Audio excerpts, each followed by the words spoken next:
ಈ ಮಧ್ಯೆ ನಮ್ಮ ದೇಶದ ನ್ಯೂಸ್ಗಳಲ್ಲಿ ನಮ್ಮ ದೇಶದ ರೂಪಾಯಿಯನ್ನ ಡಾಲರ್ಗೆ ಕಂಪೇರ್ ಮಾಡಿ ನೋಡಿದ್ರೆ ರೂಪಾಯಿಯ ಬೆಲೆ ಕುಸಿತ ಇದೆ ಅಂತ ಹೇಳ್ತಾರೆ. ಭಾರತದ ರೂಪಿ ಪತನ ಆಗ್ತಾ ಇದೆ ಅಂತ ಹೇಳ್ತಾರೆ. 1947ರಲ್ಲಿ ನಮ್ಮ ದೇಶಕ್ಕೆ ಸ್ವಾತಂತ್ರ್ಯ ಸಿಕ್ಕಾಗ $1 = 3.3 ರೂಪೀಸ್ ಇರ್ತಾ ಇತ್ತು. ಆದ್ರೆ ಈಗ $1 = 93 ರೂಪೀಸ್ ಇದೆ. ಅಂದ್ರೆ ಒಂದು ಸಮಯದಲ್ಲಿ $3 ಕೊಟ್ರೆ $1 ಬರ್ತಾ ಇತ್ತು. ಆದ್ರೆ ಈಗ 93 ರೂಪಾಯಿ ಕೊಟ್ಟಿಲ್ಲ ಅಂದ್ರೆ $1 ಸಿಗೋದಿಲ್ಲ. ಅಷ್ಟರ ಮಟ್ಟಿಗೆ ರೂಪಾಯಿ ಮೌಲ್ಯ ಬಿದ್ದೋಗಿದೆ.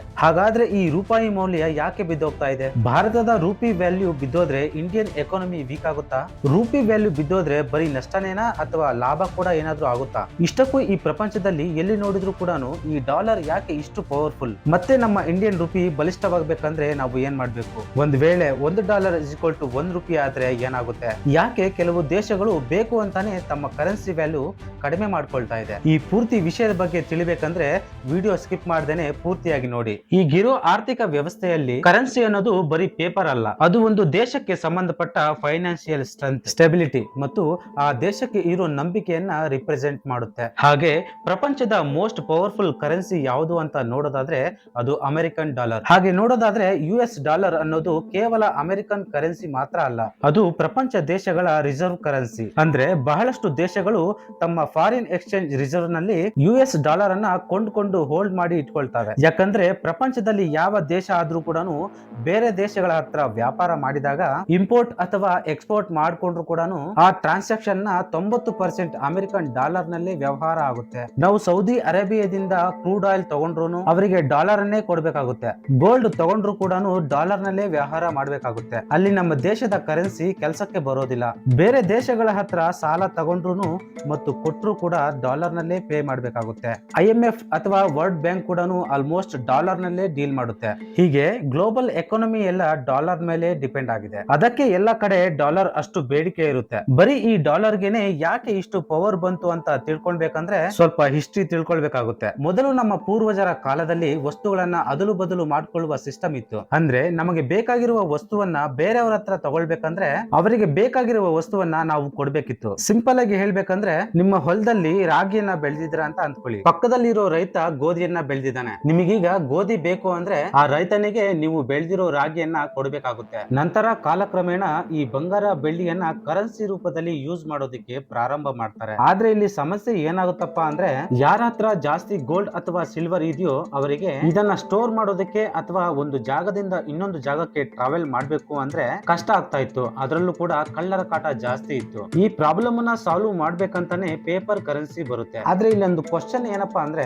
ಬಂಗಾರ ಅಥವಾ ಬೆಳ್ಳಿಗೇನೋ ಬೆಲೆ ಇದೆ, ಆದ್ರೆ ಈ ಪೇಪರ್ ಗೆ ಹೇಗೆ ಬೆಲೆ ಬರುತ್ತೆ? ಈಗ ಯಾರಾದ್ರೂ ನಿಮ್ಮ ಹತ್ರ ಬಂದು ನನ್ನ ಹತ್ರ 2 ಬಂಡಲ್ ಪೇಪರ್ ಇದೆ, ಇದರ ಬದಲಾಗಿ ನಿಮ್ಮ ಹತ್ರ ಇರೋ ಅರ್ಧ ಕೆಜಿ ಬಂಗಾರ ಕೊಡಿ ಅಂದ್ರೆ ನೀವು ಕೊಡ್ತೀರಾ? ಖಂಡಿತ ಕೊಡೋದಿಲ್ಲ. ಅದಕ್ಕೆ ಈ ಪೇಪರ್ ಕರೆನ್ಸಿ ನೋಟನ್ನ ಆಗ ಸರ್ಕಾರ ಗೋಲ್ಡ್ ಗೆ ಲಿಂಕ್ ಮಾಡುತ್ತೆ. ಅಂದ್ರೆ ಈ ಪೇಪರ್ ನೋಟಿನ ಆಧಾರವಾಗಿ ಗೋಲ್ಡ್ ಇರುತ್ತೆ. ಆಗ ನೀವು ಯಾವಾಗ ಬೇಕಾದ್ರೂ ನೋಟನ್ನ ಕೊಟ್ಟು ಗೋಲ್ಡ್ ಅನ್ನ ತಗೊಳ್ಬಹುದು ಅಥವಾ ಗೋಲ್ಡ್ ಅನ್ನ ಕೊಟ್ಟು ನೋಟನ್ನ ತಗೊಳ್ಬಹುದು. ಇದನ್ನೇ ಗೋಲ್ಡ್ ಸ್ಟ್ಯಾಂಡರ್ಡ್ ಅಂತಾರೆ. ನಮ್ಮ ಹತ್ರ ಗೋಲ್ಡ್ ಇದ್ರು ಒಂದೇ, ನೋಟ್ ಇದ್ರು ಒಂದೇ, ಎರಡಕ್ಕೂ ವ್ಯಾಲ್ಯೂ ಇರುತ್ತೆ. ಉದಾಹರಣೆಗೆ ಒಂದು ವೇಳೆ 1 ಗ್ರಾಮ್ ಬಂಗಾರದ ಬೆಲೆ 10,000 ಇದೆ ಅಂತ ಅಂದ್ಕೊಳ್ಳಿ. ನಾವು 1 ಲಕ್ಷ ರೂಪಾಯಿ ಗವರ್ನಮೆಂಟ್ ಗೆ ಕೊಟ್ರೆ ಆಗ 10 ಗ್ರಾಮ್ ಬಂಗಾರ ಆ ಗವರ್ನಮೆಂಟ್ ನಿಮಗೆ ಕೊಡ್ಲೇಬೇಕು. ಈ ಕಾರಣದಿಂದಾನೇ ಒಂದು ದೇಶದಲ್ಲಿ ಎಷ್ಟು ಬಂಗಾರ ಇದೆಯೋ ಅಷ್ಟೇ ಕರೆನ್ಸಿಯನ್ನ ಪ್ರಿಂಟ್ ಮಾಡ್ಬೇಕಾಗುತ್ತೆ. ಅದಕ್ಕಿಂತ ಹೆಚ್ಚಾಗಿ ಕರೆನ್ಸಿಯನ್ನ ಪ್ರಿಂಟ್ ಮಾಡೋದಕ್ಕೆ ಆಗೋದಿಲ್ಲ. ಆಗ ಆ ಜನರಿಗೂ ಕೂಡ ಆ ದೇಶದ ಕರೆನ್ಸಿಯ ಮೇಲೆ ನಂಬಿಕೆ ಇರುತ್ತೆ. ಕರೆನ್ಸಿ ಬೆಲೆ ಕೂಡ ಅಪ್ ಡೌನ್ ಆಗೋದಿಲ್ಲ, ಸ್ಥಿರವಾಗಿರುತ್ತೆ. ಹೀಗೆ ಪ್ರಪಂಚದಾದ್ಯಂತ ಎಲ್ಲಾ ದೇಶದ ಕರೆನ್ಸಿ ಗೋಲ್ಡ್ ಗೆ ಲಿಂಕ್ ಆಗಿರ್ತಾ ಇತ್ತು. ಆದ್ರೆ ಯಾವ್ದಾದ್ರು ದೇಶ ಡೆವಲಪ್ ಆಗ್ಬೇಕಂದ್ರೆ ಹೆಚ್ಚಾಗಿ ಹಣದ ಅವಶ್ಯಕತೆ ಇರುತ್ತೆ. ಆದ್ರೆ ಕೆಲವು ದೇಶಗಳ ಹತ್ರ ಬಂಗಾರ ಲಿಮಿಟೆಡ್ ಆಗಿರ್ತಾ ಇತ್ತು ಮತ್ತು ಹೆಚ್ಚಾಗಿ ಕರೆನ್ಸಿಯನ್ನು ಕೂಡ ಪ್ರಿಂಟ್ ಮಾಡೋದಕ್ಕೆ ಆಗ್ತಾ ಇರ್ಲಿಲ್ಲ. ಆದ್ರೆ ಮೊದಲನೇ ಪ್ರಪಂಚ ಯುದ್ಧದಲ್ಲಿ ಯುದ್ಧವನ್ನ ಮಾಡೋದಕ್ಕೆ ಬಹಳಷ್ಟು ಹಣದ ಅವಶ್ಯಕತೆ ಏರ್ಪಡುತ್ತೆ. ಹಾಗಾಗಿ ಅವರು ಹೆಚ್ಚಾಗಿ ಹಣವನ್ನ ಪ್ರಿಂಟ್ ಮಾಡೋದಕ್ಕೆ ಬಯಸ್ತಾರೆ. ಅವರು ಅವರ ಕರೆನ್ಸಿಯನ್ನ ಗೋಲ್ಡ್ ಗೆ ಲಿಂಕ್ ಮಾಡೋದನ್ನ ನಿಲ್ಸಾಕ್ತಾರೆ. ಈಗ ಆ ದೇಶದ ಕರೆನ್ಸಿಗೆ ಗೋಲ್ಡ್ ಸ್ಟ್ಯಾಂಡರ್ಡ್ ಇರೋದಿಲ್ಲ. ಅವರ ಖರ್ಚುಗಳಿಗಾಗಿ ಇಷ್ಟ ಬಂದ ಹಾಗೆ ಕರೆನ್ಸಿಯನ್ನ ಪ್ರಿಂಟ್ ಮಾಡ್ಕೊಳ್ತಾ ಇದ್ರು. ಆದ್ರೆ ಅಮೆರಿಕನ್ ಗವರ್ಮೆಂಟ್ ಮಾತ್ರ ಗೋಲ್ಡ್ ಸ್ಟ್ಯಾಂಡರ್ಡ್ ಅನ್ನೇ ಮೇಂಟೈನ್ ಮಾಡುತ್ತೆ. ಎರಡನೇ ಪ್ರಪಂಚ ಯುದ್ಧದಲ್ಲಿ ತಾನು ತಯಾರು ಮಾಡಿಕೊಂಡ ವೆಪನ್ಸ್ ನೆಲ್ಲಾನು ಬೇರೆ ದೇಶಗಳಿಗೆ ಮಾರಿದಾಗ ಪೇಮೆಂಟ್ ಅನ್ನ ಗೋಲ್ಡ್ ರೂಪದಲ್ಲಿ ತಗೊಳ್ತಾ ಇತ್ತು. ಹಾಗೆ 1947 ಪ್ರಪಂಚದಲ್ಲಿರೋ ಗೋಲ್ಡ್ ರಿಸರ್ವ್ ನಲ್ಲಿ 65ರಿಂದ 70% ಗೋಲ್ಡ್ ಎಲ್ಲ ಕೂಡ ಅಮೆರಿಕದ ಹತ್ರನೇ ಇರ್ತಾ ಇತ್ತು. ಇನ್ನೊಂದು ಕಡೆ ಬೇರೆ ದೇಶಗಳು ಇಷ್ಟ ಬಂದಂಗೆ ಕರೆನ್ಸಿ ಪ್ರಿಂಟ್ ಮಾಡೋದ್ರಿಂದ ಆಯಾ ದೇಶಗಳ ಕರೆನ್ಸಿ ವ್ಯಾಲ್ಯೂ ಕೆಳಗಡೆ ಇಳಿದೋಗುತ್ತೆ, ಹಣದುಬ್ಬರ ಜಾಸ್ತಿ ಆಗುತ್ತೆ, ದಿನ ದಿನಕ್ಕೂ ಕರೆನ್ಸಿ ವ್ಯಾಲ್ಯೂ ಚೇಂಜ್ ಆಗ್ತಾ ಇತ್ತು.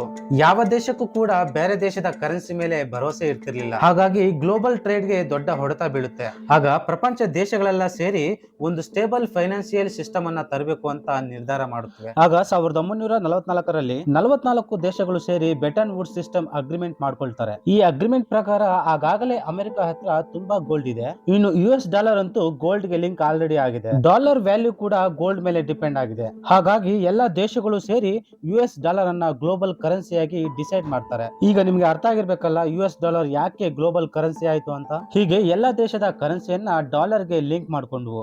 ಉದಾಹರಣೆಗೆ ಆ ಟೈಮ್ ನಲ್ಲಿ $1 ಅಂದ್ರೆ 3.3 ರೂಪೀಸ್ ಅಂತ. ಇನ್ನು ಕೆಲವು ಬೇರೆ ದೇಶಗಳು 0.24 ಪೌಂಡ್ಸ್ ಅಂತ. ಹೀಗೆ ತಮ್ಮ ತಮ್ಮ ದೇಶಗಳ ಕರೆನ್ಸಿ ಮತ್ತು ಗೋಲ್ಡ್ ಗೆ ಸಂಬಂಧಪಟ್ಟ ಹಾಗೆ ತಮ್ಮ ಕರೆನ್ಸಿಯನ್ನ ಫಿಕ್ಸ್ ಮಾಡ್ಕೊಳ್ತಾರೆ. ಇಲ್ಲಿ ಜಾಗ್ರತೆಯಿಂದ ನೋಡಿದ್ರೆ ಎಲ್ಲಾ ದೇಶದ ಕರೆನ್ಸಿ ಡಾಲರ್ ಗೆ ಲಿಂಕ್ ಆಗಿದೆ. ಹಾಗಾಗಿ ಇಂಡೈರೆಕ್ಟ್ ಆಗಿ ಎಲ್ಲಾ ದೇಶದ ಕರೆನ್ಸಿ ಗೋಲ್ಡ್ ಗೆ ಲಿಂಕ್ ಆದಾಗೇನೆ ಈ ರೀತಿ ಸಿಸ್ಟಮ್ ಅನ್ನ ಬಿಲ್ಡ್ ಮಾಡಿ US$ ಅನ್ನ ಸೆಂಟ್ರಲೈಸ್ ಮಾಡ್ತಾರೆ. ಸೊ ಇದೇ ಕಾರಣದಿಂದ US$ ಗೆ ಡಿಮ್ಯಾಂಡ್ ಹೆಚ್ಚಾಗುತ್ತೆ. ಈ ಪ್ರಪಂಚ ದೇಶಗಳ ಮಧ್ಯೆ ಬಿಸಿನೆಸ್ ಎಲ್ಲ ಈ ಡಾಲರ್ ನಲ್ಲೇ ನಡೀತಾ ಇತ್ತು. ಕೆಲವು ವರ್ಷಗಳ ನಂತರ ಅಮೆರಿಕಗೂ ಕೂಡ ಖರ್ಚುಗಳು ಜಾಸ್ತಿ ಆಗ್ತವೆ. ಅಮೆರಿಕ ಹೆಚ್ಚಾಗಿ ಡಾಲರ್ ಅನ್ನ ಪ್ರಿಂಟ್ ಮಾಡೋದಕ್ಕೆ ಶುರು ಮಾಡುತ್ತೆ. ಎಷ್ಟು ಅಂದ್ರೆ ತನ್ನ ಹತ್ರ ಇರೋ ಗೋಲ್ಡ್ ಗಿಂತ ಹೆಚ್ಚಾಗಿ ಡಾಲರ್ ಅನ್ನ ಪ್ರಿಂಟ್ ಮಾಡೋದಕ್ಕೆ ಸ್ಟಾರ್ಟ್ ಮಾಡುತ್ತೆ. ಬೇರೆ ದೇಶಗಳಿಗೆ ಡೌಟ್ ಬರುತ್ತೆ, ಅಮೆರಿಕ ಪ್ರಿಂಟ್ ಮಾಡಿದ ಡಾಲರ್ ನ ಸಮನಾಗಿ ಗೋಲ್ಡ್ ಇದೆಯೋ ಇಲ್ವೋ ಅಂತ. ಕೆಲವು ದೇಶಗಳು ಅಮೆರಿಕಾಗೆ ಡಾಲರ್ ಅನ್ನ ಕೊಟ್ಟು ಗೋಲ್ಡ್ ಅನ್ನ ಕೇಳೋಕೆ ಶುರು ಮಾಡ್ತವೆ. ಅಮೆರಿಕದ ಹತ್ರ ಗೋಲ್ಡ್ ರಿಸರ್ವ್ ಕಡಿಮೆ ಆಗೋದಕ್ಕೆ ಶುರು ಆಗುತ್ತೆ. ಒಂದು ಸ್ಟೇಜ್ ನಲ್ಲಿ ಒಂದು ವೇಳೆ ಎಲ್ಲಾ ದೇಶಗಳು ಒಂದೇ ಸಾರಿ ಗೋಲ್ಡ್ ಅನ್ನ ಕೇಳಿದ್ರೆ ಅಮೆರಿಕ ಹತ್ರ ಗೋಲ್ಡ್ ಇರೋದಿಲ್ಲ, ಸಿಸ್ಟಮ್ ಕೊಲಾಪ್ಸ್ ಆಗುತ್ತೆ. ಅದಕ್ಕೆ 1971ರಲ್ಲಿ ಅಮೆರಿಕ ಒಂದು ನಿರ್ಣಯವನ್ನ ತಗೊಳುತ್ತೆ. ಅದೇನಂದ್ರೆ ಇವತ್ತಿನಿಂದ ಅಮೆರಿಕನ್ ಡಾಲರ್ ಗೋಲ್ಡ್ ಗೆ ಲಿಂಕ್ ಆಗಿ ಇರೋದಿಲ್ಲ ಅಂತ ಅನೌನ್ಸ್ ಮಾಡ್ತಾರೆ. ಇನ್ಮೇಲೆ ಗೋಲ್ಡ್ ಸ್ಟ್ಯಾಂಡರ್ಡ್ ಸಿಸ್ಟಮ್ ಅನ್ನ ಫಾಲೋ ಮಾಡೋದಿಲ್ಲ ಅಂತ ಹೇಳ್ತಾರೆ. ಪ್ರಪಂಚ ಆರ್ಥಿಕ ವ್ಯವಸ್ಥೆನೇ ಒಂದು ಸಾರಿ ಅಸ್ತವ್ಯಸ್ತವಾಗ್ಬಿಡುತ್ತೆ. ಅಂದಿನಿಂದ ಪ್ರಪಂಚ ಆರ್ಥಿಕ ವ್ಯವಸ್ಥೆ ಬೇರೆ ಯಾವ ಆಧಾರವೂ ಕೂಡ ಇಲ್ಲದೆ ಫ್ಲೋಟಿಂಗ್ ಎಕ್ಸ್ಚೇಂಜ್ ರೇಟ್ ಸಿಸ್ಟಮ್ ಗೆ ಶಿಫ್ಟ್ ಆಗುತ್ತೆ. ಅಂದ್ರೆ ಈಗ ಕರೆನ್ಸಿಗಳಿಗೆ ಫಿಕ್ಸೆಡ್ ವ್ಯಾಲ್ಯೂ ಇರೋದಿಲ್ಲ. ಮಾರ್ಕೆಟ್ ನಲ್ಲಿ ಡಿಮ್ಯಾಂಡ್ ಅಂಡ್ ಸಪ್ಲೈ ದ ಆಧಾರವಾಗಿ ಕರೆನ್ಸಿ ವ್ಯಾಲ್ಯೂ ಚೇಂಜ್ ಆಗುತ್ತೆ. ಸೊ ಯಾವುದಾದ್ರೂ ದೇಶದ ಕರೆನ್ಸಿಗೆ ಡಿಮ್ಯಾಂಡ್ ಜಾಸ್ತಿ ಆದ್ರೆ ಮಾತ್ರ ಕರೆನ್ಸಿ ವ್ಯಾಲ್ಯೂ ಜಾಸ್ತಿ ಆಗುತ್ತೆ. ಒಂದ್ ವೇಳೆ ಡಿಮ್ಯಾಂಡ್ ಕಡಿಮೆ ಇದ್ರೆ ಆ ಕರೆನ್ಸಿ ವ್ಯಾಲ್ಯೂ ಕಡಿಮೆ ಆಗುತ್ತೆ. ಇನ್ನು ನಮ್ಮ ಇಂಡಿಯನ್ ಕರೆನ್ಸಿ ವಿಷಯಕ್ಕೆ ಬಂದ್ರೆ ನಮ್ಮ ಕರೆನ್ಸಿ ಗ್ಲೋಬಲ್ ರಿಸರ್ವ್ ಕರೆನ್ಸಿ ಅಲ್ಲ. ರೂಪಿ ನಮ್ಮ ಇಂಡಿಯನ್ ಕರೆನ್ಸಿ ಆದ್ರಿಂದ ಇದು ನಮ್ಮ ಇಂಡಿಯಾದಲ್ಲಿ ಚಲಾವಣೆ ಆಗುತ್ತೆ. ಆದ್ರೆ ಇದನ್ನ ಪಕ್ಕ ದೇಶದವರು ಇದನ್ನ ಅಕ್ಸೆಪ್ಟ್ ಮಾಡೋದಿಲ್ಲ. ನೇಪಾಲ್ ಮತ್ತು ಭೂಟಾನ್ ನಂತಹ ದೇಶಗಳು ಲಿಮಿಟೆಡ್ ಆಗಿ ಅಕ್ಸೆಪ್ಟ್ ಮಾಡ್ತಾರೆ. ಸೊ ನಾವು ಬೇರೆ ದೇಶದಿಂದ ಎಲೆಕ್ಟ್ರಾನಿಕ್ಸ್ ಮತ್ತು ಕ್ರೂಡ್ ಆಯಿಲ್ ನಂತಹ ವಸ್ತುಗಳನ್ನ ಇಂಪೋರ್ಟ್ ಮಾಡ್ಕೊಂಡ್ರೆ ನಮ್ಮ ಇಂಡಿಯನ್ ಕರೆನ್ಸಿಯಿಂದ ಡಾಲರ್ ಅನ್ನ ಕೊಂಡ್ಕೊಂಡು ಪೇ ಮಾಡಬೇಕಾಗುತ್ತೆ. ಇದಕ್ಕಾಗಿ ನಾವು ಹೇಗೆ ಸ್ಟಾಕ್ ಎಕ್ಸ್ಚೇಂಜ್ ನಲ್ಲಿ ಕೊಂಡ್ಕೊಂಡು ಮಾರ್ತಾ ಇರ್ತೀವೋ ಹಾಗೆ ಎಲ್ಲಾ ದೇಶದ ಕರೆನ್ಸಿ ಕೂಡ ಫಾರಿನ್ ಎಕ್ಸ್ಚೇಂಜ್ ಮಾರ್ಕೆಟ್ ಇಲ್ಲ ಫಾರೆಕ್ಸ್ ಮಾರ್ಕೆಟ್ ಅನ್ನೋ ಸಿಸ್ಟಮ್ ನಲ್ಲಿ ಟ್ರೇಡ್ ಆಗ್ತಾ ಇರುತ್ತೆ. ಇಲ್ಲಿ ಕರೆನ್ಸಿಗಳನ್ನ ಕೊಂಡ್ಕೊಂಡು ಮಾರ್ತಾ ಇರ್ತಾರೆ. ಸೊ ಒಂದು ದೇಶದ ಕರೆನ್ಸಿ ಸ್ಟ್ರಾಂಗ್ ಆಗೋದು ಅಥವಾ ವೀಕ್ ಆಗೋದು ಅನ್ನೋದು ಡಿಮ್ಯಾಂಡ್ ಅಂಡ್ ಸಪ್ಲೈ ಮೇಲೆ ಆಧಾರವಾಗಿರುತ್ತೆ. ಆದ್ರೆ ನಾವು ಬೇರೆ ದೇಶಗಳಿಂದ ವಸ್ತುಗಳನ್ನ ಎಕ್ಸ್ಪೋರ್ಟ್ ಮಾಡ್ಕೊಳ್ಳೋದಕ್ಕಿಂತ ಇಂಪೋರ್ಟ್ ಮಾಡ್ಕೊಳ್ಳೋದು ಜಾಸ್ತಿ. ಈಗ ನಾವು ಇಂಪೋರ್ಟ್ ಮಾಡ್ಕೊಂಡ ಪ್ರತಿ ವಸ್ತುವಿಗೂ ಡಾಲರ್ ನಲ್ಲಿ ಪೇ ಮಾಡಬೇಕಾಗುತ್ತೆ. ಹಾಗಾಗಿ ಈ ಫಾರೆಕ್ಸ್ ಮಾರ್ಕೆಟ್ ನಲ್ಲಿ ರೂಪಿಯನ್ನ ಕೊಟ್ಟು ಡಾಲರ್ ಅನ್ನ ಕೊಂಡ್ಕೊಂಡು ನಾವು ಪೇ ಮಾಡಬೇಕಾಗುತ್ತೆ. ಇದರಿಂದ ಡಾಲರ್ ಗೆ ಡಿಮ್ಯಾಂಡ್ ಜಾಸ್ತಿ ಆಗುತ್ತೆ. ಡಿಮ್ಯಾಂಡ್ ಜಾಸ್ತಿ ಆದಂಗೆಲ್ಲ ವ್ಯಾಲ್ಯೂ ಜಾಸ್ತಿ ಆಗುತ್ತೆ. ಅಂದ್ರೆ ಡಾಲರ್ ಬಲಿಷ್ಠವಾಗುತ್ತೆ. ಡಾಲರ್ ಸ್ಟ್ರಾಂಗ್ ಆಗೋದು ಅಂದ್ರೆ ನಾವು ಈ ಡಾಲರ್ ಅನ್ನ ರೂಪಿಗೆ ಕಂಪೇರ್ ಮಾಡಿ ನೋಡಿದಾಗ ರೂಪಿಯ ವ್ಯಾಲ್ಯೂ ಕಡಿಮೆ ಆಗ್ತಾ ಇದೆ ಅಂತ ಅರ್ಥ. ಈಗ ಡಾಲರ್ ಗೆ ಹೋಲಿಸಿದ್ರೆ ರೂಪಿ ವ್ಯಾಲ್ಯೂ ಯಾಕೆ ವೀಕ್ ಆಗ್ತಾ ಇದೆ ಅಂತ ತಿಳ್ಕೊಳ್ಳೋಣ. ಇದಕ್ಕೆ ಮೇನ್ ರೀಸನ್ ಕ್ರೂಡ್ ಆಯಿಲ್. ನಮ್ಮ ಭಾರತ ಸುಮಾರು 70ರಿಂದ 80% ಕ್ರೂಡ್ ಆಯಿಲ್ ಅನ್ನ ಬೇರೆ ದೇಶದಿಂದ ಕೊಂಡ್ಕೊಳ್ಳುತ್ತೆ. ಈಗ ಪ್ರೆಸೆಂಟ್ ಯುದ್ಧದ ಕಾರಣದಿಂದ ಕ್ರೂಡ್ ಆಯಿಲ್ ನ ದರ ಜಾಸ್ತಿ ಆಗ್ತಾ ಇದೆ. ಒಂದು ಸಮಯದಲ್ಲಿ ಒಂದು ಬ್ಯಾರೆಲ್ ಕ್ರೂಡ್ ಆಯಿಲ್ $70 ಗೆ ಸಿಗ್ತಾ ಇತ್ತು. ಈಗ $100 ವರೆಗೆ ಹೆಚ್ಚಾಗಿದೆ. ಸೊ ಹೀಗಾಗಿ ಭಾರತಕ್ಕೆ ಹೆಚ್ಚಾಗಿ ಡಾಲರ್ ನ ಅವಶ್ಯಕತೆ ಇರುತ್ತೆ. ಸೊ ಡಾಲರ್ ಗೆ ಡಿಮ್ಯಾಂಡ್ ಹೆಚ್ಚಾಗಿ ರೂಪಿ ವ್ಯಾಲ್ಯೂ ಕಡಿಮೆ ಆಗುತ್ತೆ. ಈ ದೇಶಗಳ ಮಧ್ಯೆ ಯುದ್ಧ ಆಗೋದ್ರಿಂದ ಇಲ್ಲ US ಇಂಟ್ರೆಸ್ಟ್ ರೇಟ್ ಜಾಸ್ತಿ ಆಗೋದ್ರಿಂದ. ಈಗ ಉದಾಹರಣೆಗೆ ಇಂಡಿಯಾ ಮತ್ತು ಪಾಕಿಸ್ತಾನದ ನಡುವೆ ಯುದ್ಧ ನಡೀತಾ ಇದೆ ಅಂತ ಅನ್ಕೊಳ್ಳಿ. ಫಾರಿನ್ ಇನ್ವೆಸ್ಟರ್ ಗಳು ಇಂಡಿಯನ್ ಸ್ಟಾಕ್ ಹೋಲ್ಡಿಂಗ್ ಅನ್ನ ವಿತ್ಡ್ರಾ ಮಾಡ್ಕೊಳ್ಬೇಕು ಅಂತ ಅನ್ಕೊಳ್ತಾರೆ. ಫಾರಿನ್ ಇನ್ವೆಸ್ಟರ್ ಗಳು ಸುಮಾರು ಲಕ್ಷಗಳ ಕೋಟಿಗಳಷ್ಟು ಸ್ಟಾಕ್ ಹೋಲ್ಡಿಂಗ್ ಅನ್ನ ಮಾರಿದಾಗ ಆಗ ಅವರಿಗೆ ಆ ಕರೆನ್ಸಿ ರೂಪಿನಲ್ಲಿ ಸಿಗುತ್ತೆ. ಆ ರೂಪಿಯನ್ನ ಮಾರಿ ಡಾಲರ್ ಅನ್ನ ಕೊಂಡ್ಕೊಳ್ತಾರೆ. ಇದರಿಂದ ಡಾಲರ್ ನ ವ್ಯಾಲ್ಯೂ ಜಾಸ್ತಿ ಆಗುತ್ತೆ. ಇದರಿಂದ ಕೂಡ ರೂಪಿ ವ್ಯಾಲ್ಯೂ ಕಡಿಮೆ ಆಗುತ್ತೆ. ಆದ್ರೆ ರೂಪಿ ವ್ಯಾಲ್ಯೂ ಬಿದ್ದೋಗೋದ್ರಿಂದ ಬರೀ ನಷ್ಟನೇನಾ ಅಥವಾ ಲಾಭ ಏನಾದ್ರೂ ಇದೆಯಾ ಅಂತ ನೋಡೋದಾದ್ರೆ ಕೆಲವೊಂದು ಸಂದರ್ಭಗಳಲ್ಲಿ ಲಾಭ ಕೂಡ ಆಗುತ್ತೆ. ರೂಪಿ ವ್ಯಾಲ್ಯೂ ಬಿದ್ದೋಗೋದ್ರಿಂದ ವಿದೇಶಿಯರಿಗೆ ಇಂಡಿಯನ್ ಪ್ರಾಡಕ್ಟ್ ಚೀಪ್ ಅನ್ಸುತ್ತೆ. ಹಾಗಾಗಿ ಎಲ್ಲ ದೇಶದವರು ಪ್ರಾಡಕ್ಟ್ ಅನ್ನ ನಮ್ಮ ಇಂಡಿಯಾದಲ್ಲಿ ಸಹಾಯದಿಂದ ಕೊಂಡ್ಕೊಳ್ತಾರೆ. ಹಾಗಾಗಿ ನಮ್ಮ ದೇಶದಿಂದ ಬೇರೆ ದೇಶಕ್ಕೆ ಎಕ್ಸ್ಪೋರ್ಟ್ ಜಾಸ್ತಿ ಆಗುತ್ತೆ. ಎಕ್ಸ್ಪೋರ್ಟ್ ಜಾಸ್ತಿ ಆದ್ರೆ ಪ್ರೊಡಕ್ಷನ್ ಜಾಸ್ತಿ ಆಗ್ತದೆ, ಜಾಬ್ಸ್ ಹೆಚ್ಚಾಗುತ್ತೆ, ಫಾರಿನ್ ಟೂರಿಸ್ಟ್ ಗಳಿಗೆ ಇನ್ಎಕ್ಸ್ಪೆನ್ಸಿವ್ ಅನ್ಸುತ್ತೆ, ಸೊ ಟೂರಿಸಂ ಡೆವಲಪ್ ಆಗುತ್ತೆ. ಹಾಗಾಗಿ ಎಕ್ಸ್ಪೋರ್ಟ್ ಅನ್ನ ಹೆಚ್ಚಿಗೆ ಮಾಡ್ಕೊಳ್ಳೋಕೆ ಕೆಲವು ದೇಶಗಳು ಚೈನಾ, ಸೌತ್ ಕೊರಿಯಾ, ಜಪಾನ್ ಅಂತಹ ದೇಶಗಳು ಬೇಕು ಅಂತಾನೆ ತಮ್ಮ ಕರೆನ್ಸಿ ವ್ಯಾಲ್ಯೂ ಅನ್ನ ಕಡಿಮೆ ಮಾಡ್ಕೊಳ್ಳುತ್ತೆ. ಹಾಗಂತ ಜಾಸ್ತಿ ಕರೆನ್ಸಿ ವ್ಯಾಲ್ಯೂ ಬಿದ್ದೋದ್ರೆ ಒಳ್ಳೇದಲ್ಲ, ಬ್ಯಾಲೆನ್ಸ್ ಆಗಿ ಇರಬೇಕು. ಆದ್ರೆ ಒಂದೊಂದ್ ಸಾರಿ ಈ ರೂಪಿ ವ್ಯಾಲ್ಯೂ ಜಾಸ್ತಿ ಬಿದ್ದೋಗ್ತಾ ಇರುವಾಗ ರಿಸರ್ವ್ ಬ್ಯಾಂಕ್ ಆಫ್ ಇಂಡಿಯಾ ಇದನ್ನ ಸ್ವಲ್ಪ ಮಟ್ಟಿಗೆ ಕಂಟ್ರೋಲ್ ಮಾಡೋದಕ್ಕೆ ಟ್ರೈ ಮಾಡುತ್ತೆ. ಅದು ಹೇಗೆ ಅಂದ್ರೆ, ಈಗ ಪ್ರತಿ ದೇಶ ಕ್ರೂಡ್ ಆಯಿಲ್ ನಂತಹ ಅತ್ಯವಸರ ವಸ್ತುಗಳನ್ನ ಕೊಂಡ್ಕೊಳ್ಳೋಕೆ ಡಾಲರ್ ಅನ್ನ ಕೊಂಡ್ಕೊಂಡು ರಿಸರ್ವ್ ಫಂಡ್ ಗಳನ್ನ ಇಟ್ಕೊಳ್ಳುತ್ತೆ. ಹಾಗೆ ಇಂಡಿಯಾದಲ್ಲೂ ಕೂಡ ಯಾವಾಗಾದ್ರೂ ಸಪ್ಲೈ ಕಡಿಮೆ ಆದಾಗ ಅಥವಾ ಡಾಲರ್ ಡಿಮ್ಯಾಂಡ್ ಜಾಸ್ತಿ ಆಗ್ತಾ ಇದೆ ಅನಿಸಿದಾಗ RBI ಈ ಡಾಲರ್ ಅನ್ನ ಮಾರಿಬಿಡುತ್ತೆ. ಸೊ ಆಗ ಸಪ್ಲೈ ಹೆಚ್ಚಾಗಿ ಡಾಲರ್ ವ್ಯಾಲ್ಯೂ ಕಡಿಮೆ ಆಗಿ ರೂಪಿ ವ್ಯಾಲ್ಯೂ ಕಂಟ್ರೋಲ್ ಆಗುತ್ತೆ. ಹಾಗಂತ RBI ಒಂದೇ ಡಾಲರ್ ವ್ಯಾಲ್ಯೂ ಅನ್ನ ಕಂಪ್ಲೀಟ್ ಆಗಿ ಕಂಟ್ರೋಲ್ ಮಾಡೋದಕ್ಕೆ ಆಗೋದಿಲ್ಲ. ಯಾಕಂದ್ರೆ oil prices, geopolitical events ಮತ್ತು ಹೊರಗೆ ಗ್ಲೋಬಲ್ ಫ್ಯಾಕ್ಟರ್ಸ್ ಬಹಳ ಎಫೆಕ್ಟ್ ಮಾಡುತ್ತೆ. ಆದ್ರಿಂದ ಸರ್ಕಾರ ಸ್ವಲ್ಪ ಮಟ್ಟಿಗೆ ಸ್ಟೆಬಿಲಿಟಿಯನ್ನ ತರಬಹುದು ಅಷ್ಟೇ. ಹೀಗೆ ಬಿದ್ದೋಗ್ತಾ ಇರೋ ಕರೆನ್ಸಿ ವ್ಯಾಲ್ಯೂ ಅನ್ನ ಸ್ಟ್ರಾಂಗ್ ಮಾಡೋದಕ್ಕೆ ನಾವು ಏನಾದ್ರೂ ಮಾಡಬಹುದಾ ಅಂತ ನೋಡೋದಾದ್ರೆ, ರೂಪಿ ವ್ಯಾಲ್ಯೂನ ನಮ್ಮ ಭಾರತದ ಪ್ರಜೆಗಳು ಪೂರ್ತಿಯಾಗಿ ಚೇಂಜ್ ಮಾಡೋದಕ್ಕೆ ಆಗೋದಿಲ್ಲ. ಆದ್ರೆ ಇಂಡೈರೆಕ್ಟ್ ಆಗಿ ನಾವು ಮಾಡುವ ಕೆಲವು ಕೆಲಸಗಳು ಸ್ವಲ್ಪ ಮಟ್ಟಿಗೆ ಇಂಪ್ಯಾಕ್ಟ್ ಮಾಡುತ್ತವೆ. ಉದಾಹರಣೆಗೆ, ನಮ್ಮ ದೇಶದಲ್ಲಿ ತಯಾರಾದ ಪ್ರಾಡಕ್ಟ್ ಗಳನ್ನ ಹೆಚ್ಚಾಗಿ ಬಳಸಬೇಕು, ಇದರಿಂದ ಇಂಪೋರ್ಟ್ ಕಡಿಮೆ ಆಗುತ್ತೆ. ಫ್ರೀಲಾನ್ಸಿಂಗ್ ನಂತಹ ಕೆಲಸಗಳನ್ನ ಮಾಡೋದ್ರಿಂದ